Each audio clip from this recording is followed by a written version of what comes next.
Yo, this is a ton of plays, Pokemon Moon. And as you can see with our team here, Necrozma, Pheromosa, Celesteela, Nihilego, Xurkitree, and Guzzlord, we have completed the Ultra Beast side quest that is available as soon as you beat the game and get into the post-end game from beating the Pokemon League.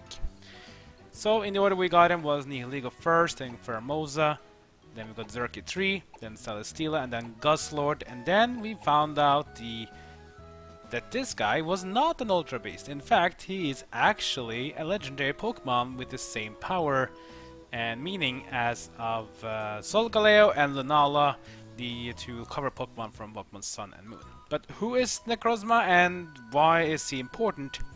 Sadly, that wasn't really told much in Sun and Moon, but if you play Ultra Sun, Ultra Moon, which I would say is like the alternate universe to these two games, then you'll find out they will do something with Necrozma. Not just something, but a lot. And Necrozma becomes very, very reliant on the story, and it's pretty cool.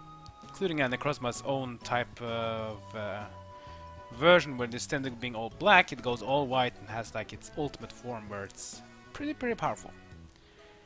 Also, it has a connection with Solgaleo and Lunala, but I'll do a let's play of Ultra Sun, Ultra Moon in the future. Then we can go in depth to see what is so different. Because unlike Black 2 and White 2, this is not a direct sequel to the game. It's all an alternate universe. Like, it's sort of the same game, but its storyline is a bit different in mid part and certainly in the end.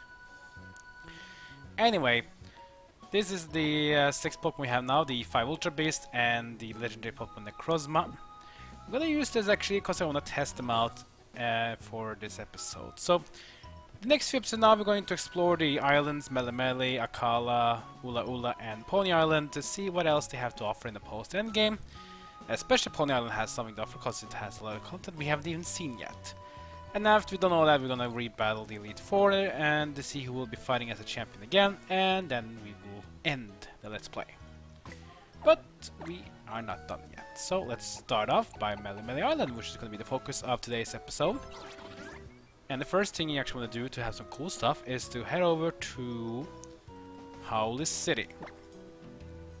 Because there's a certain individual which was very important in the storyline in the Sun and Moon, which we haven't really seen since the Ultra of the Moon, where we did something cool with the Ultra Beasts. He has been sort of missing. Not like he's not relevant anymore, of course he's still relevant, but for some reason he just decided to dick off a bit. So head over to Hau'oli City and we're gonna go down to the beach. Yeah, I'm not gonna do some swimming and having a fun in this water. We're looking for some more challenges, right? So we're gonna do that. Now let's see, where is he? He should be here somewhere, I think. I'm not sure if he's even on this part of the beach. Maybe I'm missing stuff here.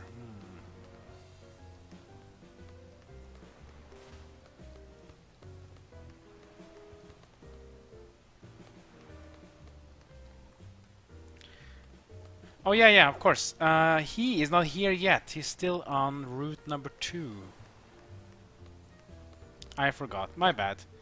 Well, let's make this quick then. So, Taurus. Let's just charge through. We can't ride cars because we're too young. Can't ride a car. Let's do the second part. Let's ride a Taurus and make it charge. I wonder if even Taurus is quicker than a car. That is, of course, the $1,000,000 question. Let's go to Route 2 and then go to the motels. This is where the part where we found out more about our more Pokemon here, the Ultra Beasts. I didn't pick up this item, the Super Potion. And you get another Zygarde Cell. You need to collect more of them, do that so you can get yourself your Zygarde 50%, the one you can find in X and Y, and if you're 100% you get his ultimate form. Pretty powerful. You see this house here on the right of the motel? Go inside and you'll meet someone we haven't seen in a while. Yep, it's Guzma. You little brat! I don't know what you're thinking of doing here, but I actually need to talk to you. Get your railroad to the Hau'oli City beachfront.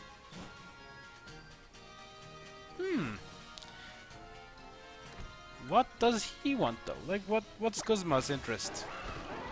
I smell a battle incoming, and I wouldn't mind that because we need to battle someone else than Ultra Beasts and Legendary Pokemon. We have already gotten all of them in this game, so now it's more exploration, battling trainers, and just showing off who's the best. And there he is. So he's gonna probably be battling us? Let's see, do we have the Pokemon ready for this though? Which one should we even use first? Necrozma, Pheromosa, Celesteela, maybe Nihilego, Xurkitree, or even this massive thing here. I think I'm actually gonna go with Xurkitree. Xurkitree is so powerful. He's one of the most powerful special attackers in all the Pokemon, even today. And hopefully he will be part of the Sun and Moon game soon, if with the second expansion pack. Anyway, here is Guzma. Let's see what he has to say. So you showed up. Well, Citano, it's time to battle you, boy. Alright, here I come. This is the makeup for when I had to disband Team Skull. Just so you know, I'll never change. Wanna see what destruction is like? Here is in human form, it's your boy Guzma. I guess it's the final battle then with Guzma. Let's see what he has to offer us. We know kind of what trainer types he uses. He's a bug type user. Maybe he was a bug type captain before. So he has 5 Pokemon, all of them the bug types. The first one will be the Golisopod. Or Golisopod, I think it's called. So Golisopod is dual type bug and water. That's why I went with Xurkitree, because Xurkitree is electric. Xurkitree can take this one out pretty quickly. It's level 63 though, and Xurkitree is 65.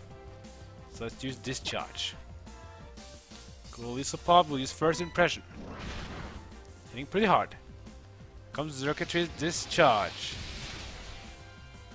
That's a one-hit KO because Xurkitree is so powerful, so high attack. And then you see the Beast Boost. This is the special ability for the Beast Pokemon that they always get increased stats if they KO Pokemon.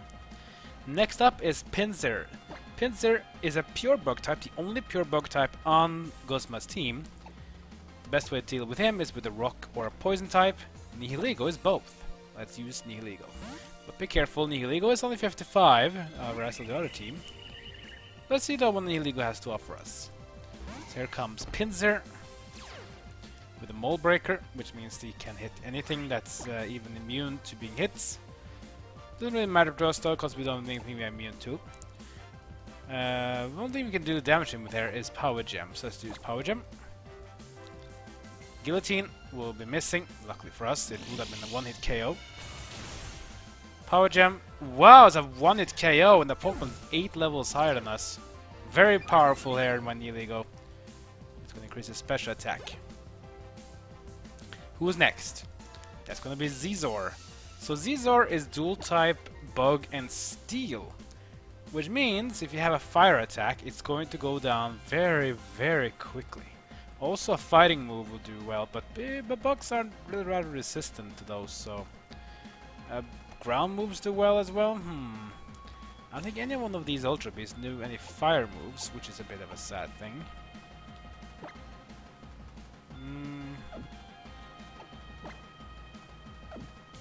Which would you actually use here? I can't really use a poison type. I mean, Nihilego did really bad here because poison can't even damage steel types. It's kind of bad because these are steel means it no longer is weak to poison. So steel is a flying type, but still steel doesn't have any flying moves. I haven't really changed in the movesets of the Pokemon here. Let's go with Pheromosa then. The second Ultra Beast. And the exclusive Pokemon to Moon and Ultra Moon. You will still get Buzzhole in Sun and Ultra Sun. as well as instead of Celesteela you'll get Kartana instead. Kartana is actually grass and steel, while the other one is flying and steel. Formosa has insanely high attack power, not as strong in the rest of the parts though. Let's go with triple kick. See, damage not really high because Scizor is pretty tanky. He's a steel type. Gonna use Iron Head. That's a one-hit KO. Ow, ow, ow. Yeah, one of the biggest issues with Formosa though, it has almost no defense, so it takes a beating quite a lot. Let's see how Scizor will do against a tank though, with Guzzlord. Guzzlord, look at that, 402 HP at level 70, that's a lot. Think about how much HP you have at level 100. Now he only doesn't have good moves to use here though. He has Gastro Acid, which is a pretty cool move. You're gonna take out Scizor, send in Ariados. Ariados, who is poison type. Gastro Acid comes out, which means the ability was suppressed by our Ariados. Guess that's okay. We can use Thrash, Heavy Slam, and Ring out here. We can try Heavy Slam, but here's the sad thing also about Guzzlord. He doesn't have any stat bonuses. He's a Dark Dragon dual type and doesn't have a single Dark or Dragon move. Let's go with Heavy Slam though. Fell Stinger. That hurts.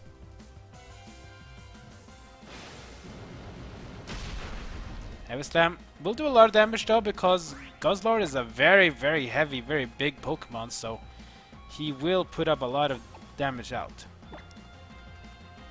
Fuzzing is good because of the Dark type that Guzzlord is. That's why it sticks so pretty hard. Let's use a Thrash to take down the Ariados. So that's 3 down. Beast boost from Guzzlord, increasing his special attack. I don't really see any point of using. Masquerain is next. Masquerain is dual type bug and flying, which is a interesting way of doing it, I guess. But that is a big issue for Masquerain though, because Masquerain has a quadruple weakness to rock types. So let's abuse that with Nihilego. Here comes Masquerain. I don't know how that's Intimidate. It looks like he's so cute and Pokemon and has the Intimidate. Doesn't really matter though, its attack power reduction doesn't help against the special attack. Ice Beam! That won't do much damage. Rock types are not weak to ice. It's a ground type that's weak to ice. You don't survive the power gem, it's too much of a weakness. Beast boost, the special attack increase again. And the next Pokemon now will be Scizor again. We need to switch out. We can't really use Nihilego against Scizor because Scizor Steel Bug not very good to use.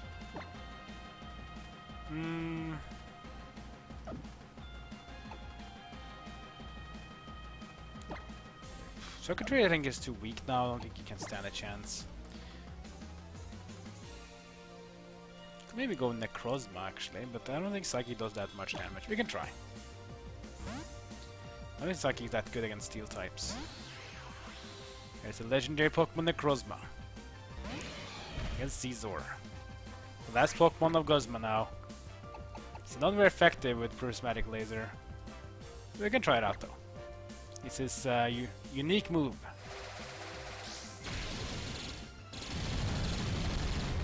Yeah, still managed to KO it though. It's pretty powerful and Necrozma is very strong, so... And that's how we beat Guzma. You again? How come I can't crush you?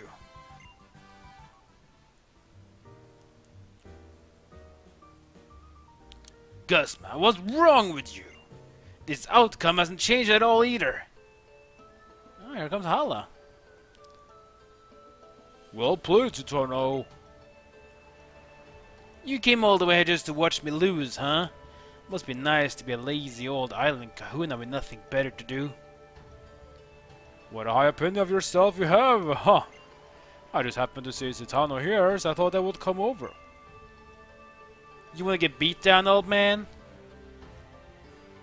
Oh, Guzma, when will you understand?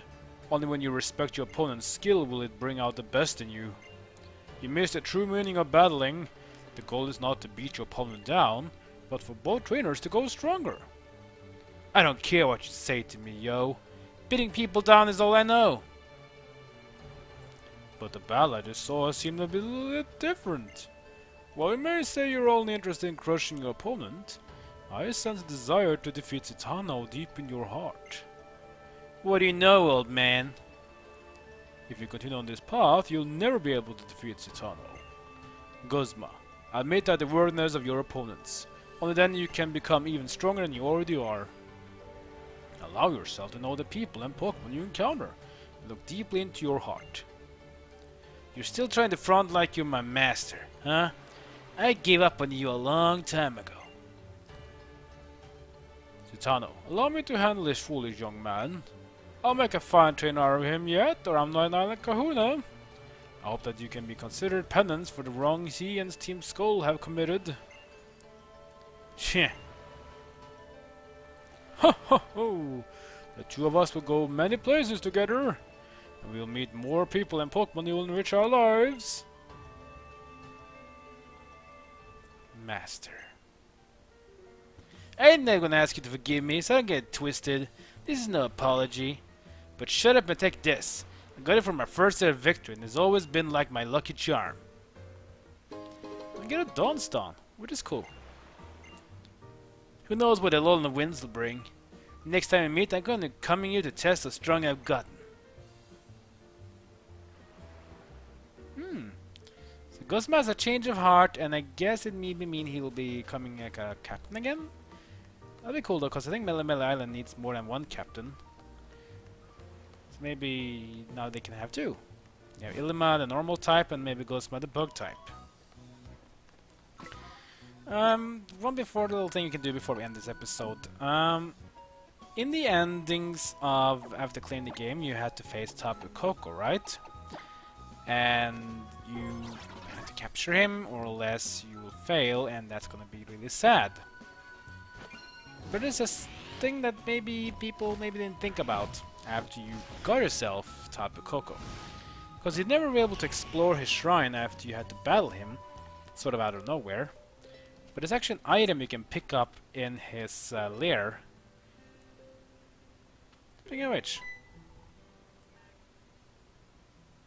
Citano! Hey, no one told you guys to stop! Wow, Hau is in control. I guess maybe the Team Skull guys are maybe starting to do something different. Let's go up to the Mahalo Trail. This is the place we were in the very start of the game, and where we also were at the endings after beating the Pokemon League.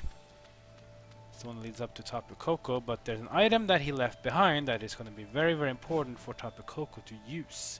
In case you were to use him in your party, since he's a very good Pokemon though, he's a dual type electric and fairy type, has very nice stats, and is very fast. So he's certainly useful.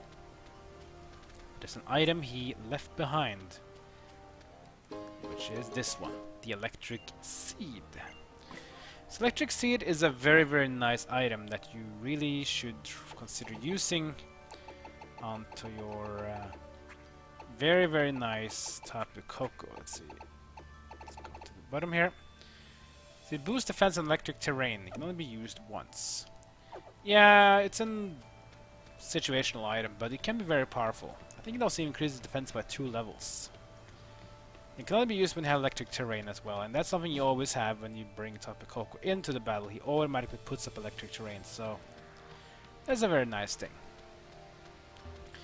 We're not done with Melemele Island exploring yet. We're gonna continue next episode by exploring a bit more of Melemele Island, what it has to offer, and then we head over to Hala Island to see what that place has to offer us as well. Maybe some more trainers, more battles, a lot of cool stuff. That's gonna be for sure.